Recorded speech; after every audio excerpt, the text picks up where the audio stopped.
आज हम हिंदी साहित्य का दूसरा इतिहास जो कि डॉक्टर बच्चन सिंह के द्वारा लिखा गया है उसके उन प्रमुख कथनों को करेंगे जो कि यूजीसी नेट के एग्ज़ाम में बार बार पूछे गए हैं। तो देखिए, मैं आपके लिए वे 50 कथन लेके आया हूँ जो कि मोस्ट रिपीटेड है और प्रीवियस ईयर क्वेश्चन में बार बार आ चुके हैं। देखिए, ये जो प्रश्न है किस तरह से आते हैं, असर्शन रीजन में आते हैं, कथन कारण फिर जो कथन वाले बड़े प्रश्न रहते हैं उनमें आते हैं। तो इनको अगर आपने कर लिया तो आप 5 से 7 क्वेश्चन आराम से यहाँ से कर ले जाएंगे, क्योंकि आपको एलिमिनेट करना आ जाएगा। आपको पता रहेगा कि ये जो कथन है बच्चन सिंह का है या नहीं है, तो आप इससे आंसर तक आसानी से पहुँच पाएंगे।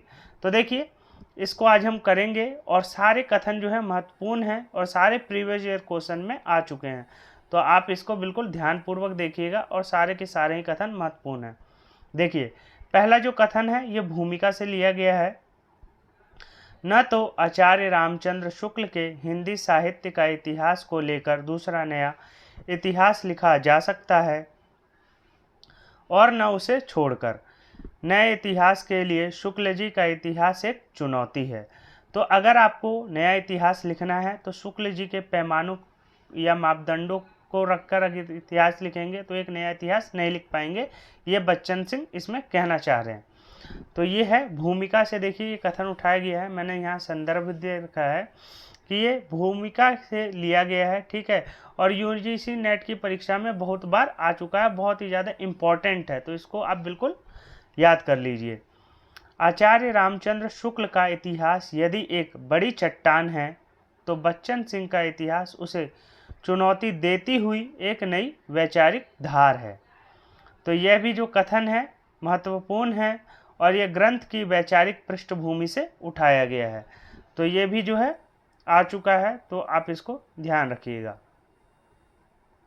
फिर देखिए, भक्ति काल वस्तुतः एक अखिल भारतीय भक्ति आंदोलन था जो दक्षिण से उत्तर की ओर आया। यह कहना इतिहास की वास्तविकता को झुठलाना है। दक्षिण से उत्तर की ओर आया, यह कहना इतिहास की वास्तविकता को झुठलाना है। तो देखिए, ये जो कथन है भक्ति काल प्रकरण से उठाया गया है और ये जो है बार बार रिपीट हुआ है ये कथन। तो ये बच्चन सिंह का आपको पता होना चाहिए। फिर देखिए, भक्ति आंदोलन मूलतः जन जागरण था, वह पराजित मनोदशा की उपज नहीं थी। जैसा हजारी प्रसाद द्विवेदी कहते हैं कि जो भक्ति आंदोलन है वह वैसा ही रहता जैसा कि आज है, अगर इस्लाम ना आया होता तब भी वह वैसा ही रहता। तो उसी चीज़ को यह भी समर्थन कर रहे हैं कि जो भक्ति आंदोलन है मूलतः जन जागरण था, वह पराजित मनोदशा की उपज नहीं है। मतलब कि ये रामचंद्र शुक्ल के उस कथन को नकार रहे हैं जो वो कहते हैं कि इस्लाम के कारण ही भक्ति आंदोलन हुआ था। तो इस कथन को नकार रहे हैं और ये जो है यूजीसी नेट में पूछा भी जा चुका है और इम्पोर्टेंट है। भक्ति काल उससे लिया गया है, ठीक है। फिर देखिए, कबीरदास के बारे में क्या है। कबीर की वाणी में जो अक्खड़पन है वह उनकी क्रांतिकारी चेतना का सबसे बड़ा प्रमाण है। जो अक्खड़पन है वह क्या दिखाता है, उनके विरोध को दिखाता है, विरोध करने के तरीके को दिखाता है। तो उनकी क्रांतिकारी चेतना का सबसे बड़ा प्रमाण है उनका अक्खड़पन। ये देखिए, ये कबीरदास मूल्यांकन से लिया गया है, यूजीसी नेट में आ भी रखा है, ठीक है। फिर देखिए, जायसी के बारे में। जायसी का परावर्तन जीवन और जगत के प्रति एक नया सौंदर्य बोध देता है। जायसी का परावर्तन जीवन और जगत के प्रति एक नया सौंदर्य बोध देता है। तो ये जो है मलिक मोहम्मद जायसी के बारे में बोला गया है और मोस्ट इम्पॉर्टेंट है, तो इसको आप ध्यान रखिएगा। हिंदी साहित्य का दूसरा इतिहास जो कि बच्चन सिंह के द्वारा लिखा गया है, उसी के ये सारे के सारे कथन हैं और मोस्ट इम्पॉर्टेंट कथन है, मोस्ट रिपीटेड कथन है। तो इनको आप ध्यान से पढ़िए और हो सके तो नोट भी कर लीजिए। फिर देखिए, सूरदास के बारे में क्या कहा है इन्होंने। सूरदास ने अपनी जनभाषाई ताकत से कृष्ण भक्ति को केवल महलों तक सीमित नहीं रखा, बल्कि उसे गलियों और खेतों तक पहुंचा दिया। सूरदास जो थे वात्सल्य रस के कवि कहे जाते हैं और वे वात्सल्य रस के सूर्य कहे जाते हैं। ठीक है, तो देखिए ये जो कथन है बहुत ही ज़्यादा इम्पोर्टेंट है और सूरदास प्रकरण से लिया गया है। अब देखिए तुलसीदास का सामान्यवाद कोई संकीर्ण जोड़ तोड़ नहीं था, बल्कि वह लोक और शास्त्र का एक विराट संगम था। तो यह भी इम्पोर्टेंट पॉइंट है तुलसीदास के बारे में, और जो कि परीक्षा में आ भी चुका है। फिर देखेंगे हम नवा कथन, वह भी तुलसीदास के बारे में ही है। तुलसी की कविता उत्तर भारत के सांस्कृतिक इतिहास की सबसे बड़ी घटना है। जो उत्तर भारत है, जिसको हम पूर्वांचल कहते हैं, तुलसी की कविता उत्तर भारत के सांस्कृतिक इतिहास की सबसे बड़ी घटना है। तुलसीदास मूल्यांकन से उठाया गया प्रसंग है, संदर्भ है, तो इसको आपको पता होना चाहिए। फिर देखिए रीतिकाल के बारे में क्या कहते हैं। रीतिकाल की कविता केवल श्रृंगार और विलास का साहित्य नहीं है, उसमें सामंती व्यवस्था की अंतिम छटपटाहट भी है। उसमें जो सामंती व्यवस्था है उसकी अंतिम छटपटाहट भी झलकती है, ये बताने का प्रयास जो है बच्चन सिंह कर रहे हैं। और ये जो संदर्भ है रीतिकाल की प्रस्तावना से उठाया गया है। ठीक है, फिर देखिए बिहारी के बारे में, जो कि रीति सिद्ध कवि हैं। बिहारी की सतसई सागर में सागर है, बिहारी की सतसई गागर में सागर है, लेकिन वह गागर दरबार की सजावट के काम आई। और ये जो है बिहारी मूल्यांकन संदर्भ से उठाया गया है। फिर देखिए घनानंद के बारे में। घनानंद प्रेम के ऐसे मार्ग के पथिक हैं जहाँ चतुराई या चालाकी का कोई स्थान नहीं था। और ये जो है घनानंद प्रकरण से उठाया गया है, यही इसका प्रसंग वो संदर्भ है। ठीक है, फिर देखेंगे हम केशवदास के बारे में। केशवदास को कठिन काव्य का प्रेत भी कहा जाता है, शुक्ल ने कहा है। केशवदास रीतिकाल के प्रवर्तक के रूप में भले ही याद किए जाएं, किंतु वे हृदयहीन कवि के रूप में अधिक पहचाने गए, यह धारणा एकांगी है। ठीक है, देखिए केशव दास को कठिन काव्य का प्रेत रामचंद्र शुक्ल ने कहा है। क्यों? क्योंकि इन्होंने अपने काव्य में व्याकरण का बहुत ज़्यादा उपयोग किया है, उसमें पांडित्य प्रदर्शन की कोशिश की है। उसको समझना मतलब आसान नहीं है, इसलिए इनको कठिन काव्य का प्रेत कहा जाता है। और ये जो है संदर्भ इसका केशवदास से उठाया गया है। फिर देखिए भारतेंदु, जिनको आधुनिक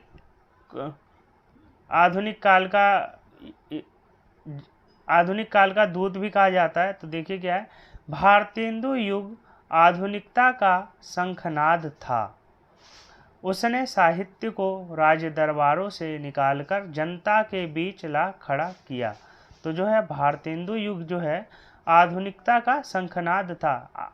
भारतेंदु युग को आधुनिक युग क्यों कहते हैं? क्योंकि इस समय कविता जो थी, जो रचनाएं थी, वह पद्य से निकल के गद्य की तरफ मुड़ी। मतलब क्या है, पहले कविताएं ही लिखी जाती थी और भारतेंदु युग में इतनी सारी गद्य विधा का विकास हुआ कि मतलब कविताओं का जो पहले जो कविताएं सिर्फ लिखी जाती थी, भारतेंदु युग में गद्य का विकास हुआ और गद्य बहुत ही ज़्यादा विकसित हुआ और वह जन जन तक पहुंचा। इसीलिए ये बात कही गई है, भारतेंदु युग आधुनिकता का शंखनाद था। उसने साहित्य को राज दरबारों से निकालकर जनता के बीच ला खड़ा किया।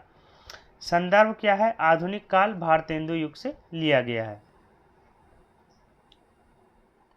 फिर हम देखेंगे भारतेंदु हरिश्चंद्र ने हिंदी गद्य को केवल एक नया रूप ही नहीं दिया, बल्कि उसे राष्ट्र की धड़कन बना दिया। ये बात क्यों कही जा रही है? क्योंकि भारतेंदु युग में हमें गद्य विधाओं के बहुत सारे रूप देखने को मिलते हैं, जैसे कि उपन्यास हो गया, नाटक हो गई, कहानी हो गया, आलोचना हो गई, फिर हमें देखने को निबंध देखने को मिलता है। ये सारी के सारी जितनी भी विविधताएं गद्य में हमें देखने को मिलती है, पहली बार वह भारतेंदु युग में ही देखने को मिलती है। उससे पहले क्या था, गद्य ही रचा जाता था रीतिकाल तक।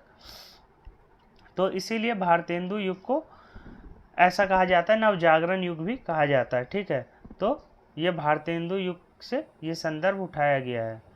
फिर देखिए प्रताप नारायण मिश्र और बालकृष्ण भट्ट का निबंध लेखन हिंदी पत्रकारिता और गद्य का स्वर्ण प्रारंभ था।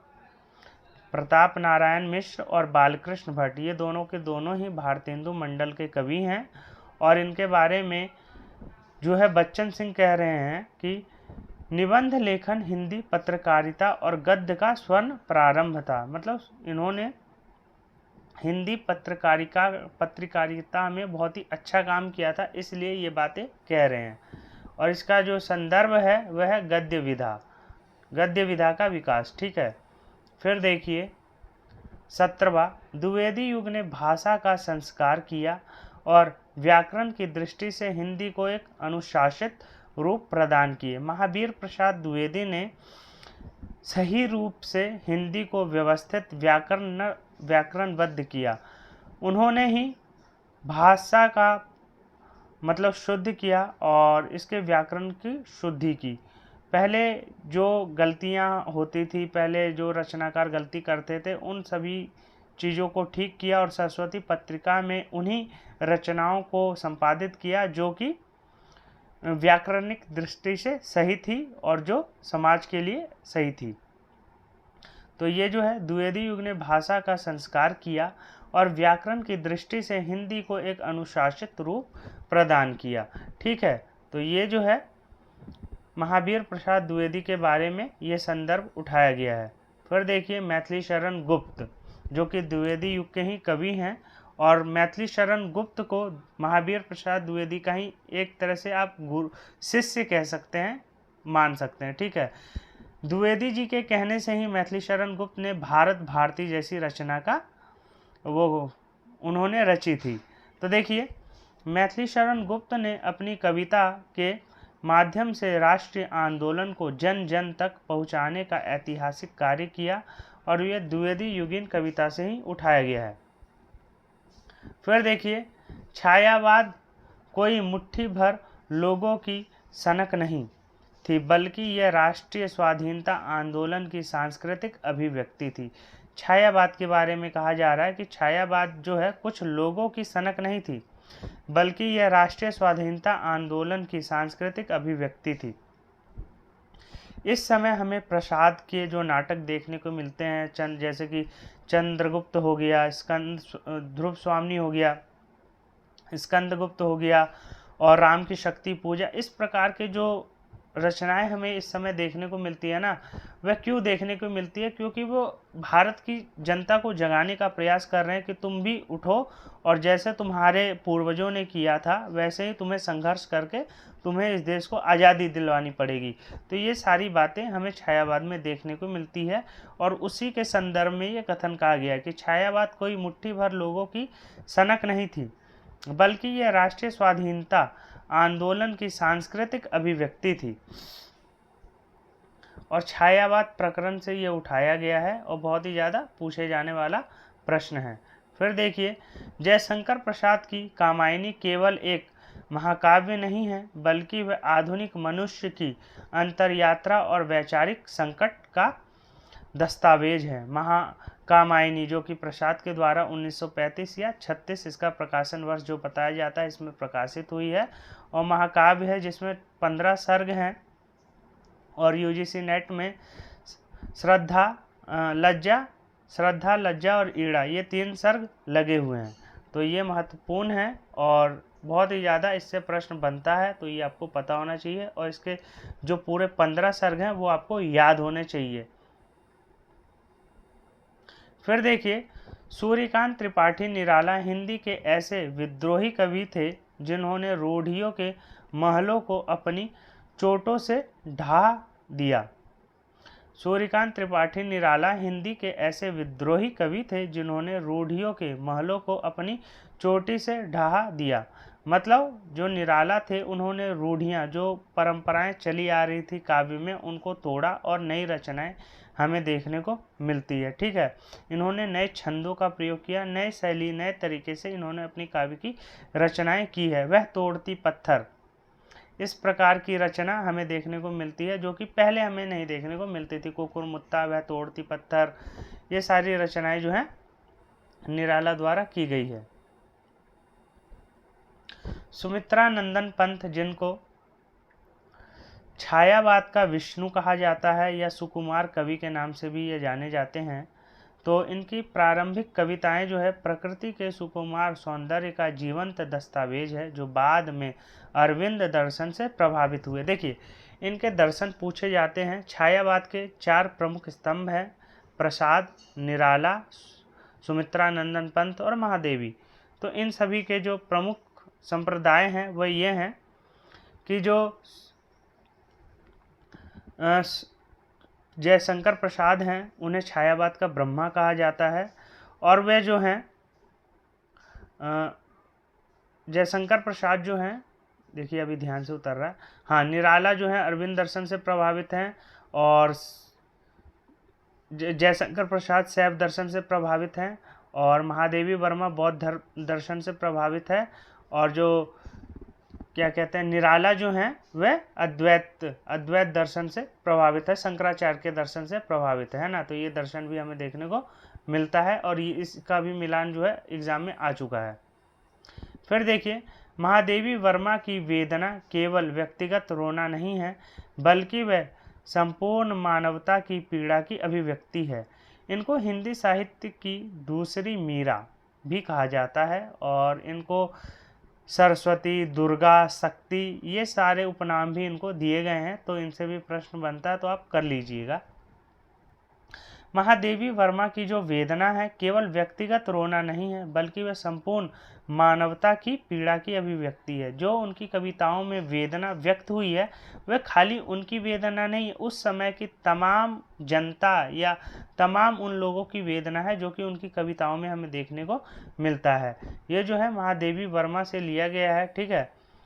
फिर देखते हैं, प्रगतिवाद ने साहित्य को ड्राइंग रूम से निकालकर सड़क पर ला खड़ा किया और श्रमशील जनता को उसका नायक बनाया। अब देखिए, कविता जो है खाली रूढ़ियों पर नहीं रही, अब जो कविता है वह बाहर मतलब मजदूरों पर भी लिखे जाने लगी, और कविता जो है मतलब एक तरह से बाहर आगे हर उस चीज़ पे लिखी जाने लगी जो कि मतलब लगता था कि इस पे भी कविता हो सकती है। तो इस तरह से हमें देखने को मिलता है प्रगतिवाद में सोच जो थी प्रगतिशील हो गई थी, और ये जो हम समाजवाद पढ़ते हैं, मार्क्सवाद पढ़ते हैं, ये सारी चेतना हमें उस समय देखने को मिलती है। फिर देखिए, नागार्जुन की कविता जनता की बोली और जन संघर्ष की सीधी अभिव्यक्ति है। जो नागार्जुन की कविता है वह जनता की बोली और जन संघर्ष की सीधी अभिव्यक्ति है। तो नागार्जुन के बारे में अगर प्रश्न आएगा तो कर लेना, क्योंकि बहुत ही ज़्यादा इम्पोर्टेंट कवि हैं, और इन्होंने तत्कालीन समय में जो शासन था उस पर बहुत ही ज़्यादा व्यंग्यात्मक पूर्ण से अपनी कविताओं को लिखा है। फिर त्रिलोचन शास्त्री का काव्य हिंदी कविता में ठेठ जनपद की भाषा और जीवन मूल्यों का प्रतिष्ठापन है, ठीक है। तो ये जो है त्रिलोचन के बारे में कहा गया है और इम्पोर्टेंट है। प्रयोगवाद ने कविता को नया मोड़ दिया, लेकिन वह धीरे धीरे रूपवादी बनकर अपने ही पाश में बंध गया। प्रयोगवाद ने कविता को नया मोड़ दिया, लेकिन वह धीरे धीरे रूपवादी बनकर अपने ही पाश में बंध गया। प्रयोगवाद में क्या था, कविता में वैज्ञानिक दृष्टिकोण को अपनाया गया, लेकिन फिर उसमें वही रूढ़ियाँ देखने को मिली कि काव्य को सुंदर बनाने के लिए अलंकार, श्रृंगार, इन सारी चीज़ों को बहुत ज़्यादा छंदों का प्रयोग ये सब होने लगा। तो वो जो थी जिस चीज़ से कविता निकली थी फिर उसी चीज़ में जाके फंस गई, ये बात इसमें कही जा रही है। फिर देखिए, अज्ञेय का तार सप्तक जो कि 1943 में शुरू हुआ था, और सभी तार सप्तकों के जो संपादक है वो अज्ञेय ही रहे हैं। 4 तार सप्तक टोटल निकले हैं और सबके जो संपादक हैं हमें अज्ञेय ही देखने को मिलते हैं, और सभी तार सप्तकों का जो संपादन है उसका जो समय है 7 साल रहा है, ठीक है। तो अज्ञेय का तार सप्तक आधुनिक हिंदी कविता में नए प्रयोगों और व्यक्तिक स्वतंत्रता का घोषणा पत्र था, और सभी तार सप्तकों में जितने कवि रहे वह साथ ही रहे, ठीक है। तो ये बहुत बातें हैं, और सब तार सप्तकों में जो कवि हैं अलग अलग हैं, तो देख लेना, बहुत ही ज़्यादा इम्पोर्टेंट है, तार सप्तक से भी प्रश्न बनते हैं। मुक्तिबोध की कविताएं केवल कविताएं नहीं हैं, वे एक बौद्धिक और राजनीतिक संघर्ष के लावा हैं। मुक्तिबोध अंधेरे में जो कविता है इनकी बहुत ही ज़्यादा महत्वपूर्ण है। ब्रह्म राक्षस अंधेरे में, ये सारी कविताएं जो है बहुत ही ज़्यादा महत्वपूर्ण है। तो ये जो कथन है मुक्तिबोध के बारे में बहुत महत्वपूर्ण है और इसको आप ध्यान में रखिएगा। मुक्तिबोध मूल्यांकन इसका संदर्भ है। फिर देखिए, धर्मवीर भारती का अंधा युग महाभारत के प्रसंग के माध्यम से आधुनिक युग के मोहभंग और मानवीय विडंबना का सबसे बड़ा नाटक है। अंधा युग नाटक जो धर्मवीर भारती का है, जिसमें 18वें दिन के युद्ध का वर्णन है, उस 18वें दिन के शाम से शुरू होती है और ये जो नाटक है दिखाता है कि किस प्रकार से युद्ध जब होता है तो खाली युद्ध में उनका ही नुकसान नहीं होता जो युद्ध करते हैं, युद्ध में पूरे संसार या पूरे समाज का नुकसान होता है, जो हमें इस नाटक में देखने को मिलता है। फिर देखिए, मोहन राकेश के नाटक हिंदी रंगमंच को एक नई यथार्थवादी और मनोवैज्ञानिक जमीन पर ले आए। नाटक विकास यूजीसी नेट। फिर देखिए, रेणु के बारे में क्या कहा गया है, जिनको प्रथम आंचलिक उपन्यासकार कहा जाता है। आंचलिक उपन्यासकार वो होते हैं जो कि जहाँ के बारे में लिखा जा रहा है उसी जगह की भाषा का प्रयोग हो, वैसी ही बोलचाल की भाषा का प्रयोग हो, तो उसमें आंचलिकता दिखती है। संस्कृति, वातावरण, वो सारी चीज़ें वैसा ही प्रतीत हो कि बस जिस चीज़ को हम पढ़ रहे हैं उस चीज़ को हम महसूस कर पाएँ, तो वो आंचलिक लगती है। तो फणीश्वर नाथ रेणु ने आंचलिक उपन्यासों की जो नींव रखी, उसने हिंदी कथा साहित्य को उसकी असली मिट्टी की खुशबू से परिचित कराया। तो ये महत्वपूर्ण कथन है रेणु के बारे में और इनसे भी बहुत ज़्यादा प्रश्न बनते हैं। प्रेमचंद का गोदान भारतीय किसान जीवन का सबसे बड़ा महाकाव्य और ट्रेजेडी है। बहुत महत्वपूर्ण कथन है और गोदान से जितने भी प्रश्न बनते हैं उन सभी को आप याद कर लीजिए, क्योंकि गोदान का प्रकाशन वर्ष आपको पता है 1936 में हुआ। प्रेमचंद इसके लेखक हैं। सामंतवाद को इसमें दिखाया गया है, कृषक जीवन की त्रासदी को दिखाया गया कि किस प्रकार से होरी का जो है लास्ट में डेथ हो जाती है, धनिया कुछ भी नहीं कर पाती और लास्ट में कुछ पैसे देके उसका गोदान करवा देती है पंडित से। तो इस चीज़ को दिखाया गया है, गरीबी को दिखाया गया, किसान के जीवन को दिखाया गया। तो गोदान के पात्र परिचय और गोदान की जो पूरा कथानक है वो आपको पता होना चाहिए, क्योंकि यूजीसी नेट में इससे बहुत ही ज़्यादा डीप प्रश्न बनते हैं, तो वो आपको सारे पता होने चाहिए। यशपाल का कथा साहित्य मार्क्सवादी दृष्टि और सामाजिक यथार्थ का एक अनूठा दस्तावेज है। यशपाल के बारे में ये कहा गया है और इनकी रचना जो है दिव्या 1945, दादा कामरेड, देशद्रोही, ये सारी रचनाएं जो है इनकी पूछी जाती है और यशपाल के बारे में ये कहा गया है। फिर देखिए, अमृतलाल नागर। अमृतलाल नागर ने ऐतिहासिक उपन्यासों में इतिहास की धूल झाड़कर उसमें जीवंत इंसानों को खड़ा कर दिया। अमृतलाल नागर ने जो तुलसीदास के ऊपर रचना लिखी है मानस का हंस, यह इनकी बहुत ही ज़्यादा महत्वपूर्ण रचना है, जिसका प्रकाशन 1971 या 72 में हुआ है और बहुत ही ज़्यादा महत्वपूर्ण है और यूजीसी नेट के सिलेबस में लगा भी हुआ है और यह उपन्यास से प्रश्न जो है बनता भी है। हजारी प्रसाद द्विवेदी के उपन्यास बाण भट्ट की आत्मकथा 1946। तो देखिए, मध्यकालीन संस्कृति और आधुनिक मनुष्य के अंतर्द्वंद को गहराई से उद्घाटित करते हैं हजारी प्रसाद द्विवेदी। ठीक है, तो हजारी प्रसाद द्विवेदी के अशोक के फूल, कुटज, जितने भी निबंध है और संस्कृति और सौंदर्य जो नामवर सिंह के द्वारा लिखा गया है, और नामवर सिंह को हजारी प्रसाद द्विवेदी का ही शिष्य माना जाता है, तो ये जो है इन सब से प्रश्न बहुत ज़्यादा बनते हैं। तो इन सब को भी आप ध्यान में रखिए और इन सब के बारे में भी आप डीप से पढ़िए, तो इन सब से प्रश्न इनसे बनते हैं। भीष्म साहनी, जिनकी रचना है चीफ की दावत, और भीष्म साहनी का जन्म जो है 1915 माना जाता है। भारत पाक विभाजन की विभीषिका और ताकतों का सबसे नग्न और यथार्थवादी चित्र है। इनका जो उपन्यास है लगा हुआ है तमस, और बहुत ही ज़्यादा महत्वपूर्ण है। और तमस में बताया गया है कि कैसे भारत पाकिस्तान का बंटवारा हुआ और क्या क्या वजह रही। तो ये क्या है, काल्पनिक उपन्यास है, लेकिन इसमें चीज़ों को दर्शाने की कोशिश की गई है कि क्या वजह रही होंगी भारत और पाकिस्तान के बंटवारे की। कृष्णा सौबती की भाषा में जो ठेठ पंजाबी आस्वाद और स्त्री अस्मिता की मुखरता है वह हिंदी कथा साहित्य में दुर्लभ है। तो कृष्णा सौबती के बारे में भी पढ़िए और इनकी जितनी रचनाएं हैं उनको भी देखिए। इनका एक उपन्यास लगा हुआ है जिंदगी नामा, इसको भी पढ़िए और बहुत ही ज़्यादा महत्वपूर्ण है। और ये कृष्णा सौबती से भी प्रश्न बनते हैं। फिर देखिए, हरिशंकर परसाई ने व्यंग को केवल हंसाने का माध्यम नहीं माना, बल्कि उसे समाज की विसंगतियों के खिलाफ एक पैना हथियार बनाया।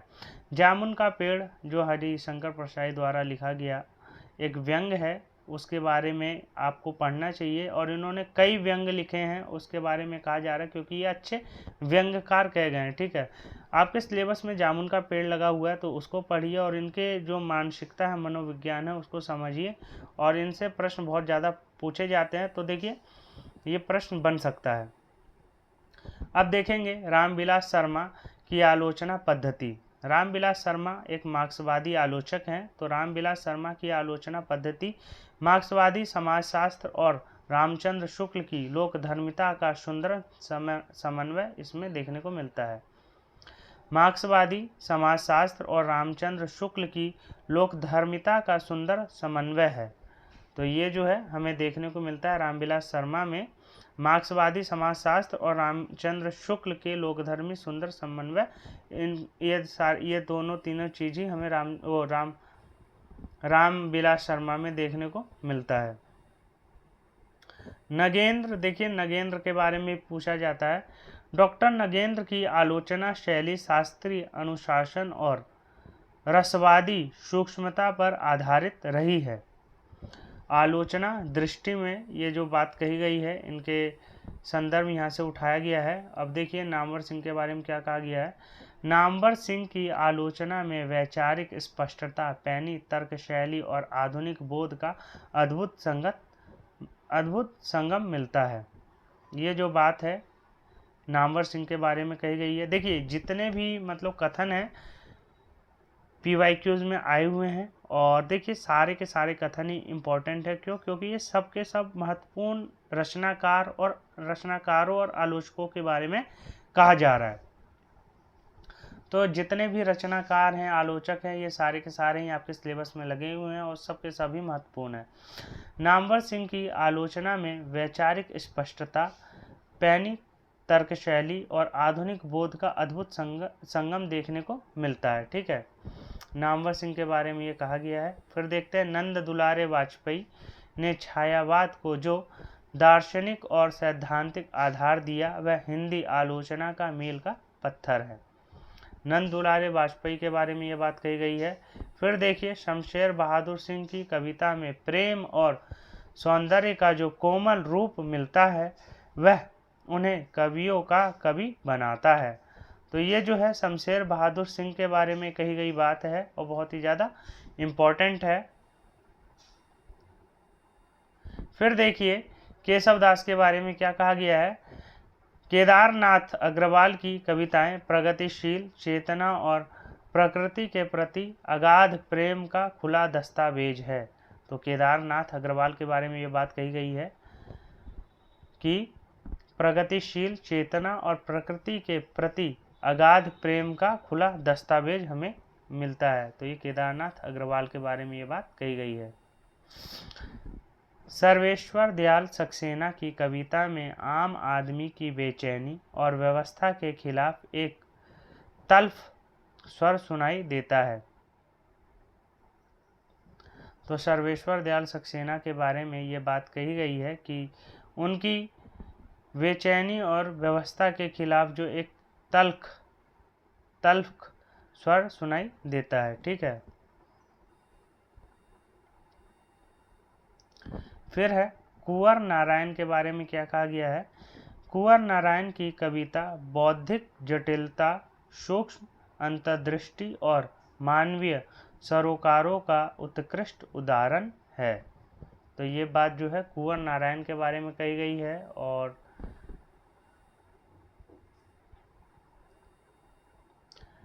कुंवर नारायण संदर्भ से उठाया गया है। सुदामा पांडे धूमिल। सुदामा पांडे धूमिल की कविताएं व्यवस्था के पाखंड पर करारा व्यंग और आक्रोश का दस्तावेज है। सुदामा पांडे धूमिल, जिनको हम खाली धूमिल के नाम से जानते हैं, तो व्यवस्था पर उन्होंने करारा व्यंग किया है, उसके पाखंड पर व्यंग किया है। तो उसके बारे में ये सारी बातें कही गई है। ठीक है। रघुवीर सहाय की कविता लोकतंत्र के भीतर पनपते छद्म और विसंगतियों को नंगा करती है। रघुवीर सहाय के बारे में कथन कहा गया है। और देखिए, जो अंतिम कथन है वह है, हिंदी साहित्य का दूसरा इतिहास केवल तारीखों और नामों का बही खाता नहीं है, बल्कि यह हिंदी जाति के सांस्कृतिक और वैचारिक संघर्ष का जीवंत दस्तावेज है। तो ये जो है समग्र मूल्यांकन है इस ग्रंथ का। तो देखिए, इस ग्रंथ को अगर आप पढ़ सके तो पढ़िए ज़रूर, क्योंकि इसका जो दृष्टिकोण है रामचंद्र शुक्ल के दृष्टिकोण से अलग है। और ये जो है आधुनिक संदर्भ बोध में लिखा गया है और इसका प्रकाशन 1996 में हुआ है। तो अति महत्वपूर्ण है। और ये इतिहास ग्रंथ रामचंद्र शुक्ल के इतिहास ग्रंथ से आसान भी समझा जाता है पढ़ने में और समझने में। तो इसको हो सके तो आप एक बार ज़रूर पढ़िए। और इस इतिहास ग्रंथ से बहुत प्रश्न बनते हैं। और आजकल का जो ट्रेंड देखने में आया है, राम कुमार वर्मा, नगेंद्र, फिर बच्चन सिंह, इन सभी इतिहास ग्रंथों से ज़्यादा प्रश्न बनाए जा रहे हैं। शुक्ल से अब कम प्रश्न आ रहे हैं। तो इन सब पर भी विशेष ध्यान दीजिए। और शुक्ल को भी पढ़ना उतना ही ज़रूरी है जितना सबको पढ़ना, क्योंकि उनसे प्रश्न तो बनने तय हैं। तो इन सभी प्रश्न जो हैं ये सारे PYQs में आए हुए कथन थे। तो इनको आप एक दो बार ज़रूर देखिए, और बार बार देखेंगे तो ये सारे कथन याद हो जाएंगे। और प्रीवियस ईयर क्वेश्चन को लगाइए और आप अपना जो तैयारी है उसके लेवल को देखिए। अगर तैयारी सही दिशा में जा रही है तो अच्छी बात है, नहीं जा रही है तो थोड़ा और मेहनत करके उसको सही दिशा में लाने का प्रयास कीजिए।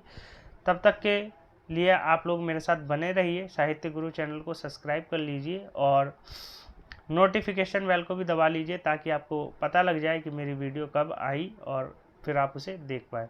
तो लाइक शेयर ज़रूर कीजिए और कमेंट करके बताइए कि जो हिंदी साहित्य का इतिहास शुक्ल का है वह कब प्रकाशन किया गया और किसकी भूमिका में उस इतिहास ग्रंथ को लिखा गया था। नागरिक प्रशासनिक सभा का प्रकाशन वो बनी कब, ये सारी बातें जो है बताइए। और जो बच्चन सिंह हैं उनका जन्म कब हुआ था, ये सारी चीज़ें कमेंट करके बताइए। जब तक के लिए बने रहिए और साहित्य गुरु के साथ बने रहिए। धन्यवाद।